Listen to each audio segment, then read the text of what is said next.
All right, welcome to our review for exam 4. This is designed to sort of get you ready for the test, so hopefully all is well. As always, I strongly recommend that you go through the practice test first and kind of see where you are at with the material. These are not all-inclusive. This is just to give you a feeling as to what types of questions I would be asking over the concepts that we've seen in the homework and the videos. So just keep that in mind, that this is going to feel similar to the test, but this is not the exact same as the test questions. All right, with that said, number 1, explain whether the statement describes a linear or exponential relationship. The population of a certain city is decreasing at a rate of 17% per year. Okay, so that the statement that we're decreasing a constant percent means the amount that's going to decrease is going to change every year. So this is sort of a subtle hint that we're dealing with some sort of exponential relationship. So it's the percent per year that you're looking for. The other statement, the price of gasoline is increasing at a rate of 6 cents per week. So each week we're going to add an extra 6 cents. That's actually a linear growth at that point. Number 2, the board of directors of a neighborhood homeowners association has decided they need to raise dues by 8% each year and every year to help pay for pool improvements. If dues are $65 per month this year, how much will they be in 8 years? Okay, so looking over our formula chart, you should see the exponential growth formula, since this is an example of exponential growth. So what we want to type in a calculator, I'm just kind of setting the formula up, is 65 times 1 plus 0.08 over 1 raised to the 1 times 8 power now. If you type that in your calculator correctly, you should get $120.31. Just off to the side here, I'm going to give you a little hint. So if you type it in like this, so 65 times 1 plus 0.08 divided by 1 caret parentheses 1 times 8, it should give you the answer to that one. Number 3, enrollment at a certain institution has been increasing by about 200 students each year. If the enrollment this year is 3,300 students, how many students are expected to be enrolled 6 years from now? Well, this is a case of linear growth. So in this case, it would be 3,300 plus the constant amount each year, and since we're looking 6 years in the future, and then if you type that in the calculator, you would get 4,500. Number 4, suppose that a single bacterium is in a bottle at 11 o'clock.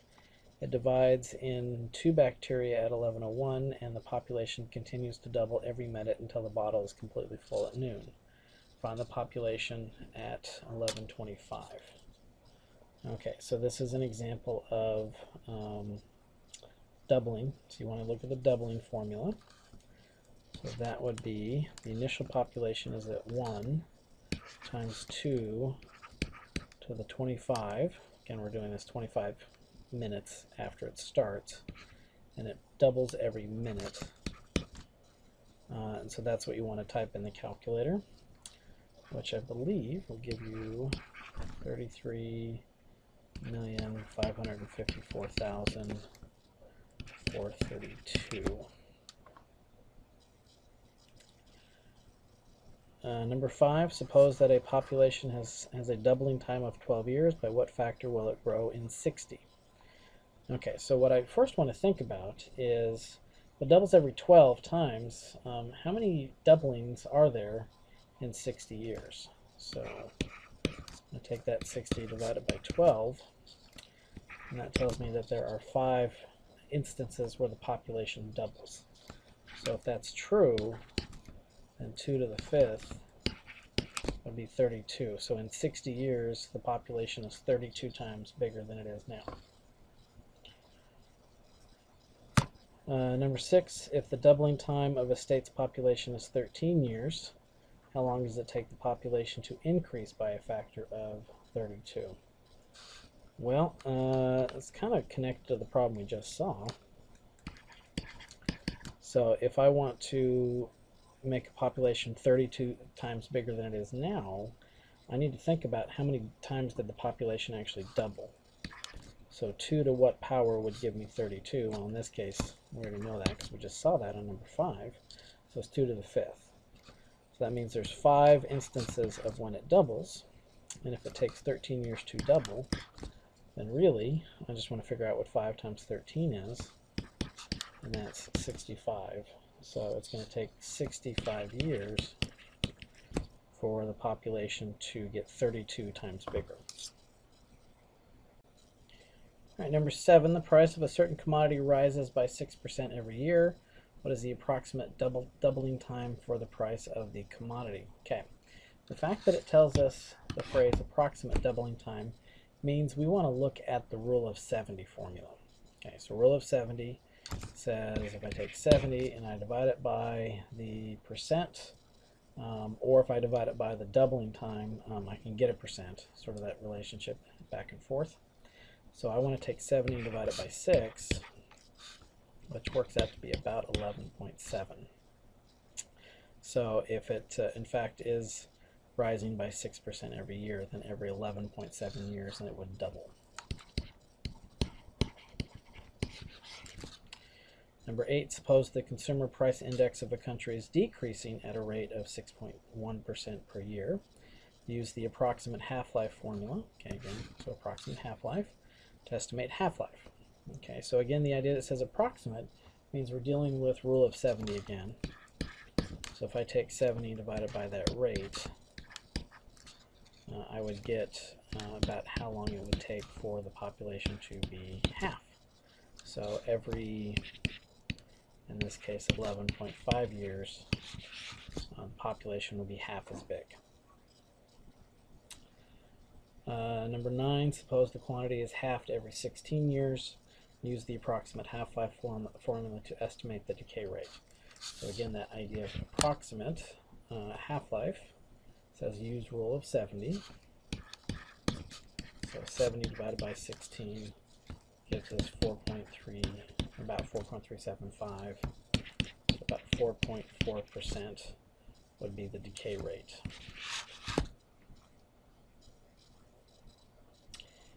Number 10, if the half-life of aspirin in the bloodstream is 5 hours, how much aspirin is left in the bloodstream 12 hours after 1,000 milligrams is administered? Okay, this time we're not talking about approximating, we're actually talking about the half-life formula.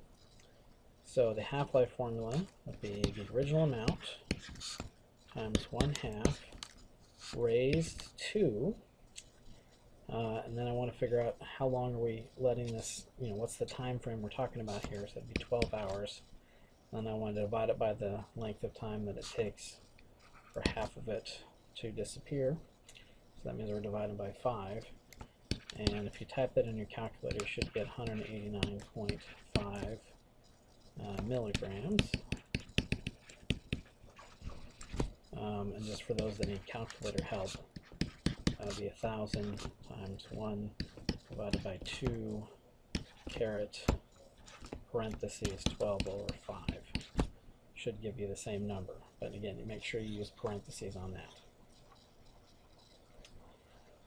Number 11, in a function involving temperature over time of water being heated on a stove, identify the variables. Okay, so in this verbal statement, we're given we're supposed to figure out what our two variables are and then kind of describe them briefly as to what they're talking about.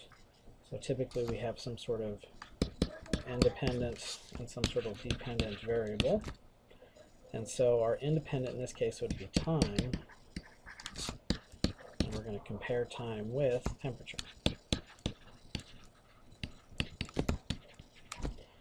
So that's what I'm looking for in this particular question, is that time is the independent variable and temperature is a dependent variable. Okay, number 12, we were given a set of data that we're just simply asked to sketch a scatter plot of it. and to identify some information off the chart. Now, this is just sort of a rough sketch, so there's nothing huge that I'm requiring for this. Let me kind of scroll down here so we can sort of see this. Okay, so when I say sketch a scatter plot, and I mean this is a very rough picture of this, just an idea of looking at our numbers and setting up some sort of picture. So first task is to kind of decide what is the independent, what's the dependent variable. Well, we're looking at maintenance cost comparison to repair cost. So maintenance cost is the amount of money we put in to upkeep something. Repair cost is something broke, so now we got to fix it.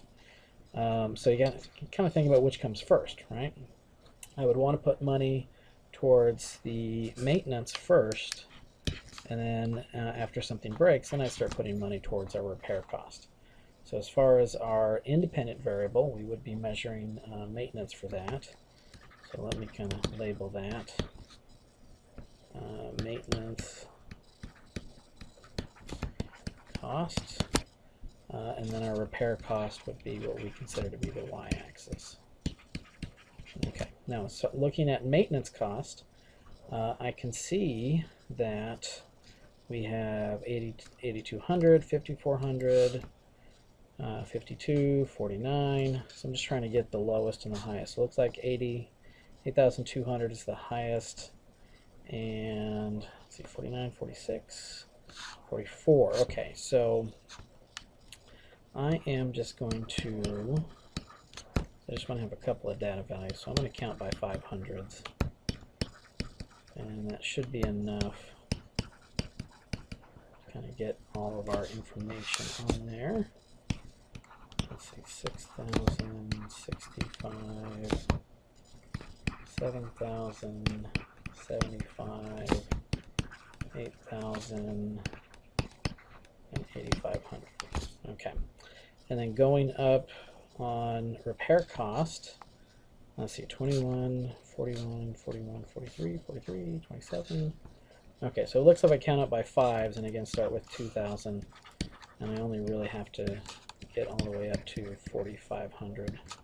Should be fine. Ooh, getting kind of close here. 4,000. Oh, I'll just go up to 4,000 apparently. One more. 4,500 up there. Okay. And again, this is just meant to be a rough sketch. And then I'm just going to plot points. So 8,200 and 2,100. So that's down there. 54 and 41. So 54 and 41 is up there. 53. So 52.9. So close to 53. A little lower. And 41.50, so about the same, almost about the same height. 49 and 43, 46 and 43, 59, so closer to there, and 27. I guess I should make that a little bit higher. 59 and 27 again. 44 and 42. 61 and 24. So 6,100 and 2,400 right about there. And 6,025. Okay, so right about there. Okay, so that's all this question is asking. We can kind of look at our data and we can see that there's clearly a negative correlation to it. There's a negative slant to it, which suggests the more I pay in maintenance, the less I pay in repairs. But that's kind of sufficient for what this question is asking. 13, what is the average repair cost for the most expensive car on the list? Let's see, so most expensive maintenance-wise would be this guy right here. So the repair cost would be $21.14.